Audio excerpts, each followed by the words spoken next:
Bismillahirrahmanirrahim. Assalamualaikum warahmatullahi wabarakatuh. Alhamdulillahi wassalatu wassalamu ala rasulillah la nabiyya ba'dah. Qala rabbi shrah li sadri wa yassir li amri wahlul 'uqdatam min lisani yafqahu qawli. Allahumma rzuqna al-ikhlasa fil qawli wal 'amali wan niyat. Amma ba'du. Ikhwatal iman, anak-anakku semua yang dirahmati oleh Allah Subhanahu wa taala. Syukur alhamdulillah, hari ini kita sudah memasuki bulan suci Ramadan. Mudah-mudahan kita semua senantiasa diberikan kesehatan dan pertolongan oleh Allah Subhanahu wa taala dalam menjalankan ibadah di bulan suci Ramadan ini. Pada kesempatan hari ini, insya Allah nanti kita akan bersama-sama mengkaji salah satu kitab berjudul As-Sirat Al-Mustaqim, yaitu kitab yang ditulis oleh salah seorang ulama ahli sunnah wal jamaah bernama Asy-Syaikh Abdullah Al-Harri, seorang ulama pakar ahli sunnah wal jamaah yang mana kitab-kitab beliau banyak dijadikan rujukan di dunia, salah satunya juga di Indonesia. Sebelum kita membaca kitab ini, malah kita bersama-sama menata niat kita mengkaji kitab ini semata-mata mengharap ridha dari Allah Subhanahu wa taala. Bismillahirrahmanirrahim. Qala al-muallif rahimahullahu taala wa nafa'ana bihi wa bi'ulumihi wa amaddana bi asrarihi fid dharain amin. Alhamdulillahi wassalatu wassalamu ala rasulih. Qala Allah ta'ala, ya ayyuhalladzina amanu taqullah wal tanzur nafsum ma qaddamat lighad. Wa qala Ali radhiyallahu anhu wa karrama wajhah, al yawmal amalu wa ghadanil hisab. Rawahul Bukhari fi kitabir Ruqaq. Ikhwatal iman, di sini muallif Asy-Syaikh Abdullah Al-Harri mengawali kitab ini dengan ucapan hamdalah, salawat dan salam. Kemudian beliau mengutip salah satu firman Allah Subhanahu wa taala yang berbunyi, ya ayyuhalladzina amanu taqullah wal tanzur nafsum ma qaddamat lighad. Wahai orang-orang yang beriman, bertakwalah kalian pada Allah Subhanahu wa taala, wal tanzur nafsun, dan hendaklah masing-masing dari kita melakukan introspeksi, melihat ma qaddamat, apa yang telah dilakukan di masa lalu, lighad, untuk bekal persiapan ketika di akhirat nanti. Anak-anakku semua yang dirahmati oleh Allah Subhanahu wa taala. Di sini Allah Subhanahu wa taala dalam ayat ini, Allah Subhanahu wa taala memerintahkan kita untuk apa? Ittaqullah, untuk bertakwa kepada Allah Subhanahu wa taala. Takwa ini merupakan bekal penting bagi kita untuk apa? Untuk hidup kelak di akhirat nanti. Yang menjadi pertanyaan adalah, apa itu takwa? Takwa oleh mu'alif di sini dikatakan yaitu adaul wajibat wajtinabul muharramat, yaitu menjalankan kewajiban-kewajiban dan menjauhi larangan-larangan. Itu adalah definisi takwa. Dan yang penting difahami di sini adalah bahwasannya kita nggak akan bisa meraih derajat takwa tanpa adanya ilmu agama. Oleh sebab itu, di antara kewajiban yang harus kita laksanakan sebagai seorang muslim mukallaf. Muslim mukallaf itu maknanya yaitu seorang yang sudah dewasa, al-baligh, kemudian al-aqil, seorang yang berakal sehat. Nah, seorang muslim yang mukallaf ini memiliki kewajiban. Di antara kewajiban yang harus kita laksanakan sebagai seorang muslim adalah ta'allumu al-ilmi syar'i, yaitu belajar ilmu syara', belajar ilmu agama. Fala yakunul abdu minal muttaqin ma lam yata'allam ma faradallahu ala ibadihi.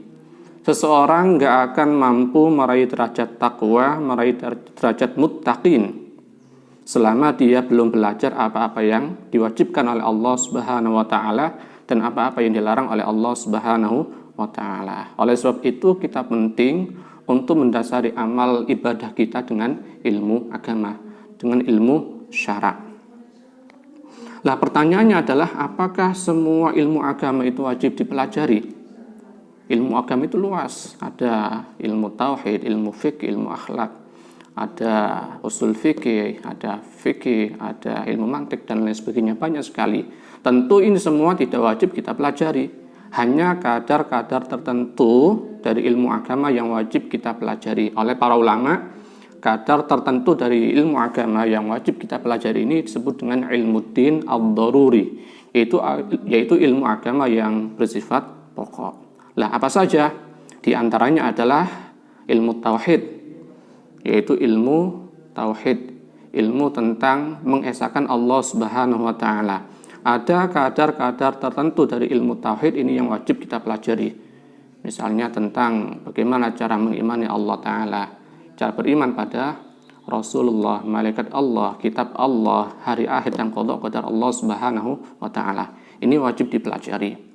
Ada juga kadar tertentu dari ilmu fikih yang wajib kita pelajari, di antaranya misalkan ilmu taharah, yaitu pembahasan mengenai tata cara bersuci, kemudian tata cara sholat, puasa Ramadan, zakat tidak wajib dipelajari kecuali bagi mereka yang sudah memiliki kewajiban untuk menunaikan zakat. Demikian pula dengan haji, tidak wajib dipelajari kecuali kalau seorang muslim sudah punya kewajiban untuk melaksanakan ibadah haji dan seterusnya. Kemudian kadar tertentu dari ilmu akhlak, seperti misalkan kewajiban hati, maksiat mata, maksiat telinga, maksiat lisan, maksiat kaki dan lain sebagainya. Ini juga wajib dipelajari. Lah, manakala kadar tertentu dari ilmu agama ini sudah kita pelajari, maka kita sudah terbebas dari beban belajar ilmu agama. Jadi salah satu kewajiban yang harus kita lakukan sebagai seorang muslim adalah belajar ilmu agama. Ini sebagai bekal dasar untuk beramal ibadah sehingga kita mampu meraih derajat taqwa Allah, bertakwa pada Allah Subhanahu wa taala. Wa aktsarul mutasawwif al-yaum la yatlubuna al-ilma syar'i. Di sini muallif mengatakan bahwa hari ini kita banyak sekali menemukan fenomena di mana orang-orang sufi, orang-orang yang terjun dalam dunia tasawuf, itu mereka tidak belajar ilmu agama dengan benar. Mereka melelahkan dirinya untuk melakukan zikir, wirid, puasa, dan lain sebagainya. Tetapi itu semua tidak didasari dengan ilmu agama, tidak didasari dengan pengetahuan tentang ilmu agama yang benar. Sehingga apa? Sehingga kemudian apa yang mereka lakukan ini adalah sia-sia. Puasanya tidak sah, sholatnya tidak sah, dan lain sebagainya. Penting untuk difahami bahwa semua amal ibadah yang kita lakukan itu harus didasari dengan ilmu agama. Dalam salah satu kitab yang dikarang oleh Umar ibn Raslan Az-Zubad, dikatakan di sana, orang yang beramal tanpa didasari oleh ilmu agama, maka a'maluhu mardudatun la tuqbalu. Amalnya akan mardudah, tertolak, tidak diterima oleh Allah Subhanahu wa taala, la tuqbalu. Artinya apa? Sia-sia. Maka dari itu penting bagi kita sebagai seorang muslim, terutama di bulan Ramadan ini, ayo kita jadikan momen ini sebagai apa? Sebagai madrasah, sebagai sekolah bagi kita semua, bukan hanya sekolah untuk menata jiwa, tapi juga bagaimana untuk meningkatkan wawasan keagamaan kita semua. Mudah-mudahan kita ditolong oleh Allah Subhanahu wa taala. Wal tanzur nafsum ma qaddamat li ghad. Selanjutnya dalam ayat ini juga muallif menegaskan bahwasanya kita harus melakukan introspeksi. Apa yang sudah kita perbuat untuk bekal kita di akhirat kelak. Ya, fahadil ayah dalilun ala muhasabatil abdi nafsahu. Ini adalah dalil, ayatnya adalah dalil bahwa kita sebagai seorang hamba harus melakukan muhasabah, introspeksi atas apa yang sudah kita perbuat di dunia ini sebagai bekal nanti di akhirat. Kata Sayyidina Ali radhiyallahu anhu wa karrama wajhah, al-yaumal amal wa ghadan al-hisab. Hari ini adalah kesempatan bagi kita untuk beramal, tentu amal yang didasari dengan ilmu. Wa ghadan al-hisab. Sementara besok pada hari kiamat kita akan dihisab oleh Allah Subhanahu wa taala. Anak-anak, demikian kajian kita pada kesempatan hari ini. Insya Allah akan kita sambung di lain waktu. Mudah-mudahan bermanfaat bagi kita semua. Wallahul muwaffiq ila aqwamit thoriq. Assalamualaikum warahmatullahi wabarakatuh.